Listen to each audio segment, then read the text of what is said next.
नमस्कार दोस्तों। जी हाँ दोस्तों, वेट खत्म हो गया। अब आपका इंतजार खत्म हुआ। जीएसटी काउंसिल की 48th मीटिंग समाप्त हो गई और इस मीटिंग में बहुत सारे डिसीजंस लिए गए हैं।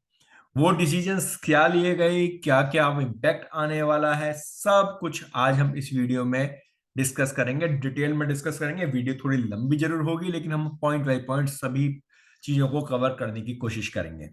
तो इसमें आपको मिलेगा पूरा अपडेट। और ये हमें मिल कहां से रही है जानकारी? ये जानकारी मिल रही है हमारी वेबसाइट indiantaxupdate.com से। जी हाँ, indiantaxupdate.com पर जाकर के आप भी इसके बारे में जानकारी ले सकते हैं, सारे आर्टिकल को आप पढ़ सकते हैं। साथ ही और नए अपडेट्स भी आप इंडियन टैक्स अपडेट के अंदर पा सकते हैं। तो दोस्तों, चलिए शुरू करते हैं, क्योंकि वीडियो बहुत लंबी होने वाली है। तो हम जल्दी से शुरू कर देंगे भी आखिर क्या क्या चेंजेस आ गए हैं, अब क्या क्या इंपैक्ट आने वाला है। तो दोस्तों, जो सबसे पहला आया है कुछ टैक्स रेट्स के बारे में। सबसे जरा एक कंफ्यूजिंग पॉइंट था कि भाई ऑनलाइन गेमिंग्स पर क्या टैक्स लगेगा। कुछ न्यूज आ रही थी कि जो तंबाकू प्रोडक्ट्स हैं उस पर भी रेट्स इंक्रीज किए जाएंगे। तो ऐसा एज सच इस मीटिंग में कुछ भी डिसाइड नहीं हुआ। हाँ, कुछ रेट्स कम जरूर हुए। किन किन पे कम हुए? सबसे पहले करते हैं हस्क ऑफ पल्स की बात। जिनको जैसे जो दालों के जो छिलके होते हैं, जिन्हें चुनी भूसा कहा जाता है, जो ज्यादातर जानवरों के खाने में काम आती है, जिसका पहले जो रेट था वो 5% था, अब उन्होंने उसको 0% कर दिया। यानी कि अब जो हस्क ऑफ पल्स है, छिलका है दाल का, उसके ऊपर कोई भी जीएसटी नहीं लगेगा। दूसरा एक और बहुत ही वेलकम जो हर आदमी के ऊपर इंपैक्ट डालेगा, वो है ethyl alcohol. Ethyl alcohol supply to refineries for blending with motor spirit, यानी पेट्रोल। पेट्रोल में आप जानते हैं कि एथाइल अल्कोहल अब मिक्स किया जाता है। शुगर कंपनी का जो प्रोडक्शन होता है एथाइल अल्कोहल का, उसको मिक्स किया जाता है पेट्रोल के अंदर। पहले इस पर जीएसटी था 18%, अब जो घटा करके उसको 5% कर दिया, यानी 18 से घटा करके 5 कर दिया गया। इसका इम्पैक्ट ये होगा कि अब पेट्रोल के रेटों में कुछ कमी आ सकती है। जी हाँ, क्योंकि अब सरकार ने लगभग 10% इथाइल अल्कोहल मैंडेटरी कर दिया है पेट्रोल में मिक्स करने के लिए। तो ऑब्वियस सी बात है कि जिसपे पहले 18% जीएसटी था, अब उस पर सिर्फ 5% जीएसटी लगेगा। तो यहां पर आपको ये बेनिफिट मिल सकता है। अगली हम बात करते हैं कि और क्या चेंजेज हुए हैं। इसके अलावा दोस्तों, एक बहुत ही बड़ा चेंज और हुआ है। वो ये हुआ है कि एक रिवर्स चार्ज मैकेनिज्म में एक आइटम और जुड़ गया है, वो है सप्लाई ऑफ मेंथा अर्वेंसिस। जो मेंथा ऑयल जो बनता है, उसमें ये मेंथा एक तरह से एक पौधा होता है जिसकी सप्लाई की जाती है। तो इस पर अब रिवर्स चार्ज मैकेनिज्म में जीएसटी लगेगा। यानी रिवर्स चार्ज मैकेनिज्म में जो मेंथा ऑयल जो बनाती हैं कंपनियां, उनको जब वो मेंथा को परचेज करेंगी तो उन्हें रिवर्स चार्ज में जीएसटी पे करना होगा।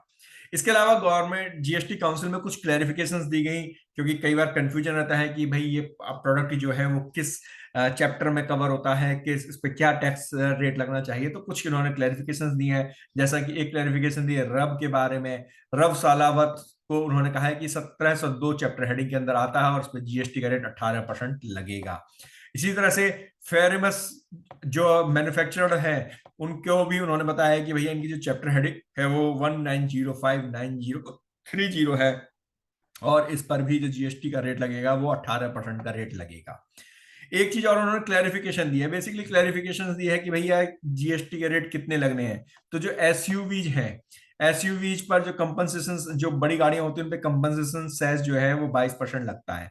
अब उन्होंने क्लियरली कहा कि भैया जो नॉर्मली एसयूवीज होती हैं उनके ऊपर ये लगता है, लेकिन इस पर उन्होंने क्लियर किया कि जिनका इंजन है 1500 सीसी से ज्यादा, जिसकी गाड़ी की लेंथ है 4000 mm से ज्यादा, और जिसका ग्राउंड क्लियरेंस 170 mm से ज्यादा है, उनके ऊपर आपका 22% का सेस लगेगा। जी हाँ, इसी प्रकार से उन्होंने goods falling in lower rate category of 5% under schedule 1 के अंदर, जो शेड्यूल 1 नोटिफिकेशन नंबर 1/2017 है, उसमें इंपोर्टेड फॉर पेट्रोल ऑपरेशंस के लिए अगर आप करते हो तो उसमें 5% का जीएसटी लगता है। तो ये इन्होंने कुछ क्लैरिफिकेशंस टैक्स रेट्स के ऊपर और चैप्टर हेडिंग के ऊपर दी हैं। अब हम बात करते हैं आगे। आगे उन्होंने क्या कहा है दोस्तों, एक एक लाइन को ध्यान से पढ़िएगा, समझिएगा। जैसा कि पॉइंट नंबर 4 की हम बात करते हैं, ये ऑलरेडी ऊपर डिस्कस हो चुका है कि भाई जो हस्क और ऑफ पल्स है उस पर जो टैक्स का रेट है उन्होंने घटा दिया है। एक चीज और जो सबसे ज्यादा इंपॉर्टेंट, यानी जो आपको हिला करके रख देगी, जो सबसे ज्यादा आपके लिए इंपॉर्टेंट क्वेश्चन है, वो अब मैं आपको इस वीडियो में बताने जा रहा हूं। जी हाँ, वो क्या है? No GST is payable where the residential dwelling is rented to a registered person if it is rented it in or his personal capacity for use as his or own residence and not his own and on his own account and not on account of business। यानी कि यदि आप अपने मकान को किसी registered person को भी रेंटेड आउट करते हैं और वह उसमें रहता है, बिजनेस नहीं करता, वो रहता है, अपने घर में रहने के लिए वो यूज करता है, तो उस पर जीएसटी नहीं लगेगा। ये बहुत बड़ी क्लैरिफिकेशन दे दी, क्योंकि कंफ्यूजन हो रहा था कि अगर मैं रजिस्टर्ड पर्सन को सप्लाई करता हूं तो जीएसटी लगेगा कि नहीं लगेगा। यानी कि यदि उस जगह पर रजिस्टर्ड पर्सन कोई बिजनेस नहीं करता है, वहां पर उसने कोई जीएसटी का रजिस्ट्रेशन नहीं ले रखा है, उस एड्रेस पे वो अपने रहने के लिए यूज करता है, तो उस पर जीएसटी नहीं लगेगा। अगला, incentive paid to banks. Incentive जो बैंक्स को पे किया करती है सेंट्रल गवर्नमेंट, कई बार जो रुपे डेबिट कार्ड्स हैं, भीम यूपीआई की ट्रांजेक्शन्स पे प्रमोशन के लिए देती है, तो वो सब्सिडी मानी जाएगी। ये उन्होंने क्लियरली कहा है कि that are in the nature of subsidy, वो सब्सिडी के नेचर की मानी जाएंगे एंड दस नॉट टैक्सेबल, उस पर टैक्स नहीं लगेगा। बहुत बढ़िया, बहुत सही जा रहे हैं दोस्तों। कमेंट बॉक्स में कमेंट कीजिए कि आपको ये जानकारी कैसी लग रही है, और बताइए कि भाई आपकी इसमें क्या राय है। अब ट्रेड को फैसिलिटेट करने के लिए उन्होंने कुछ कदम उठाए। क्या कदम उठाए, चलिए अब उसके बारे में भी डिस्कस कर लेते हैं। भैया उन्होंने क्या क्या कदम उठा लिए हैं ट्रेड को भी, क्या क्या फैसिलिटी वो ट्रेड को दे रहे हैं। तो ये इन्होंने कुछ फैसिलिटी ट्रेड्स को दी हैं। चलिए अब उसको भी देखते हैं कि ट्रेड्स के लिए वो क्या बोल रहे हैं। वो बोल रहे हैं डीक्रिमिनलाइजेशन अंडर जीएसटी, यानी कि पहले क्या, आपने भी आप भी जानते हैं कि भाई जीएसटी में यदि आप कुछ ऑफेंस करते हैं तो उस पर आपको जेल भी हो सकती है। तो इन्होंने यहाँ पर उन्होंने डीक्रिमिनलाइजेशन किया, भैया थोड़ा सा रिलैक्सेशन दी है। जैसे पहले रिलैक्सेशन दी है कि भैया जो थ्रेशोल्ड लिमिट थी 1 करोड़ रुपए की, यानी अगर आप 1 करोड़ रुपए से ज्यादा की आप टैक्स की चोरी करते हो तो आपको जेल हो सकती थी, जिसको इन्होंने 1 करोड़ से बढ़ा करके अब 2 करोड़ रुपए कर दिया है। लेकिन हाँ, एक बात ध्यान रखिएगा, except for the offences of issuance of invoices without supply of goods, यानी जो एंट्री का काम करते हैं ना, उनकी तो बैंड अभी भी बजेगी। अगर आप एंट्री का काम करते हो, इनवॉइस इनवॉइस इशू कर देते हो, ना कोई गुड्स देते हो, ना कोई सर्विसेज देते हो, तो भैया संभल करके रहना, वहां पर 1 करोड़ से ऊपर के केस में आपके ऊपर आपको जेल भी हो सकती है।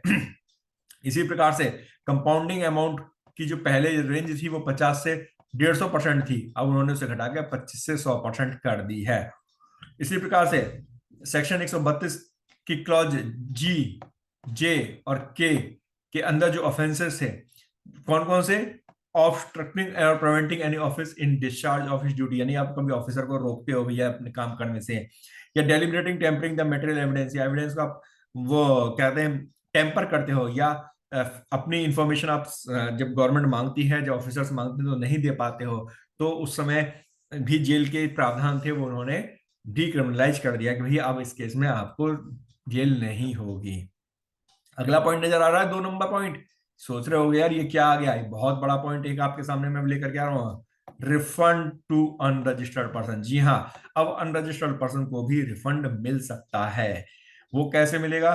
वो ऐसे मिलेगा, कई बार आपने देखा होगा कि हम जैसे कि हम मकान का कंस्ट्रक्शन का काम करते हैं, या हमने इंश्योरेंस की पॉलिसी ली, बाद में हम उसे कैंसिल करा देते हैं।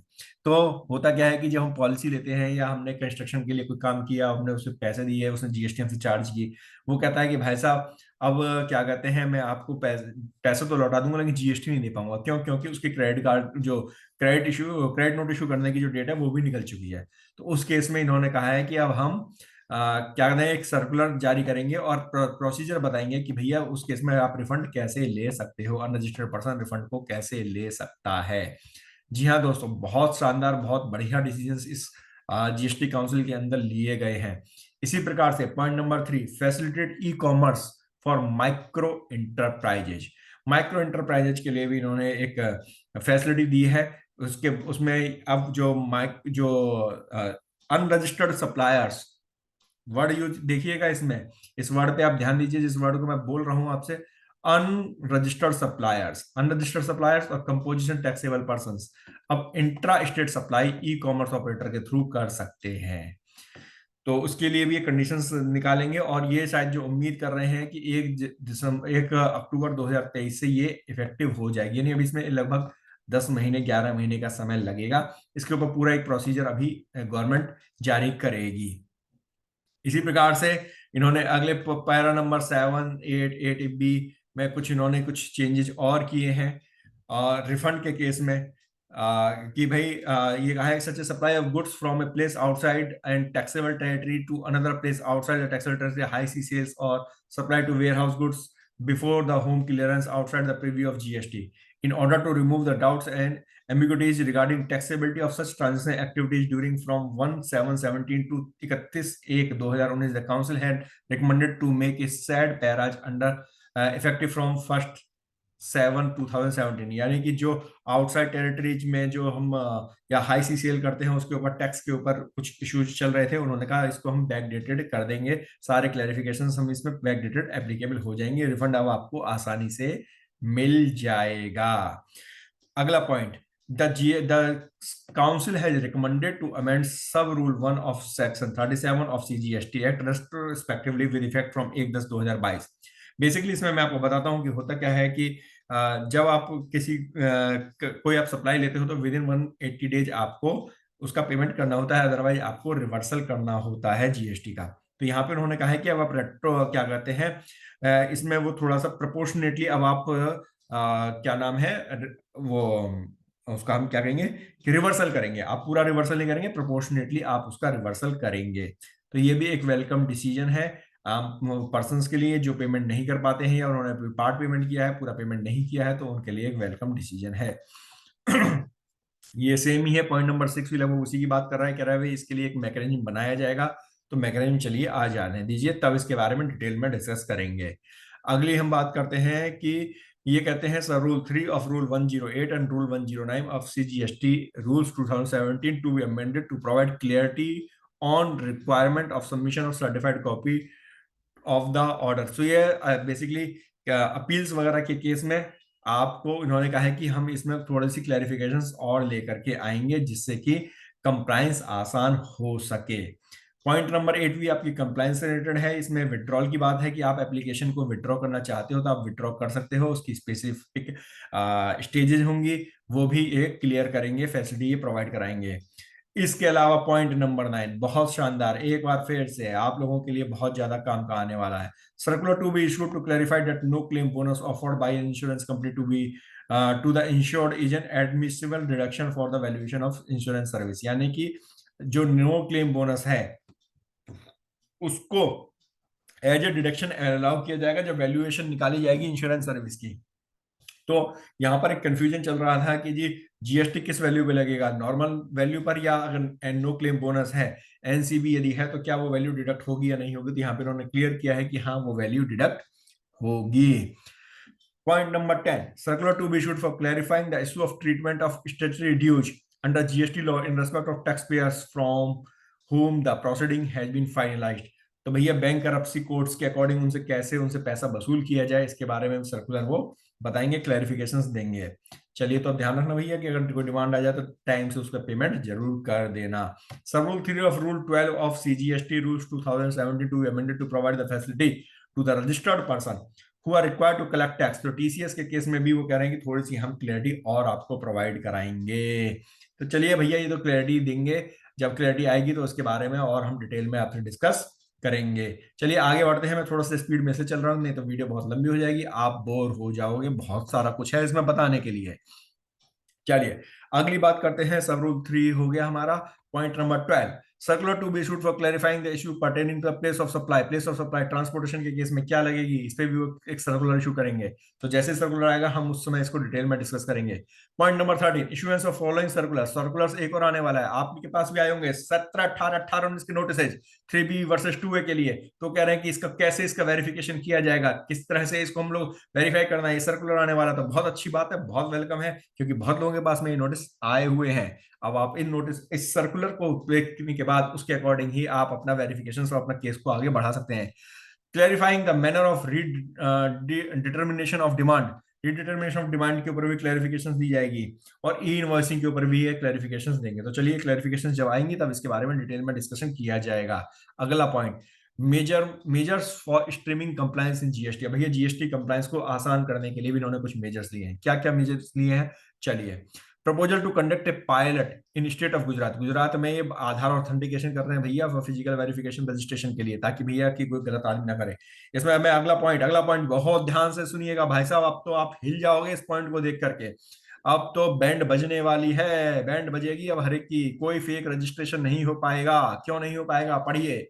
Pan linked mobile number and email address fetched from CBD database to be captured and recorded in form GST REG01। यानी कि जब आप REG01 रजिस्ट्रेशन के लिए जाएंगे, जैसे आप पैन नंबर डालेंगे तो वो आपका मोबाइल नंबर और ईमेल आईडी कहां से फेच करेगा, सीबीडीटी डाटा से। सीबीडीटी के अंदर तो आपका ऑलरेडी मोबाइल नंबर और ईमेल एड्रेस होता है, वहां से करेगा, और ओटीपी वेरिफिकेशन वहीं से ही होगा। यानी कि अभी तक क्या कर रहे थे कि जैसा हम लोग रजिस्ट्रेशन कराते हैं, कोई कंसल्टेंट रजिस्ट्रेशन कराता है तो अपना मेल आईडी और मोबाइल नंबर दे देता है कि भैया ओटीपी उस पर वेरिफिकेशन हो जाएगा, चलो भैया ओटीपी वेरीफाई कर लो। अब नहीं हो सकता, यानी कि आप अब किसी गलत आदमी का पैन का मिसयूज नहीं कर सकते। बेसिकली इसके लिए इन्होंने ये चीज की है। और restrict of section 37, 39, 44 and 52 of CGST to be amended to restrict filing of returns statement to a maximum period of 3 years from the date of filing of relevant year। यानी कि अब आप जो अपनी रिटर्न्स है सिर्फ और सिर्फ 3 साल तक फाइल कर सकते हो, उसके बाद नहीं फाइल कर सकते हो। तो भैया ये भी एक अच्छा हुआ है, क्योंकि भैया अल्टीमेटली नहीं तो केसों को क्लियर करना है, असेसमेंट को फाइनल करना है। अगर रिटर्न्स के लिए टाइम देते रहेंगे तो भैया कब तक आप रिटर्न फाइल करोगे। आप कहते हो भैया मेरे पास तो अभी बहुत टाइम है, मैं तो कर रहा हूँ। इसी प्रकार से GST-1 में भी चेंज करने जा रहे हैं। GST-1 to amended to provide the reporting of detail of supplies made through ECO covered under section 52 and 95 of CGST by the supply of reporting of ECO in respect of supplies। तो ये इन्होंने 95 की जो supply है उसको भी इन्होंने एक अलग से GST-1 के अंदर ये लोग चेंज करने जा रहे हैं। इसी प्रकार से rule 88 of form GST DRC 01B to be inserted for the intimation to the buyers by the common portal about the difference between liability reported by the taxpayer in form GST-1 and form 3B for a tax period। तो चलिए ये भी एक measurement है भैया। 1 और 3B में अगर कोई चेंज आ रहा है तो वो क्या करते हैं, एक नोटिस भेज देंगे भैया कि तुमने कुछ गड़बड़ करी है, 1 में कुछ और सेल दिखाई थी और 3B में कुछ और सेल दिखाई थी। तो बॉस ये सारे चेंजेज हैं, बहुत सारे चेंजेज आए हैं, बहुत ही बढ़िया चेंजेज आए हैं। यानी कि मैं कहूंगा कि बहुत स्मूथ होने वाली है अब लाइफ उन लोगों की जो कि काम करना चाहते हैं जीएसटी में, तरीके के साथ, इज्जत के साथ, मेहनत के साथ। तो दोस्तों हमें जरूर बताइएगा कि आपको ये वीडियो पूरी कैसी लगी, और जैसा कि हमने आपसे पहले भी कहा कि यदि आप इसके बारे में और पढ़ना चाहते हैं तो आप हमारी वेबसाइट indiantaxupdate.com पर विजिट कर सकते हैं। और हाँ, हमारी आप प्रोफेशनल ब्रांडिंग की आप सर्विसेज भी ले सकते हैं, जिसके बारे में हमने आपको पहले भी बताया हुआ है, कई वीडियोज के अंदर हमने आपको बताया। ज्यादा जानकारी के लिए आप हमें कॉन्टैक्ट कीजिए, कमेंट कीजिए, और हमारे चैनल को सब्सक्राइब कीजिए, हमारी वीडियोज को देखिए। धन्यवाद।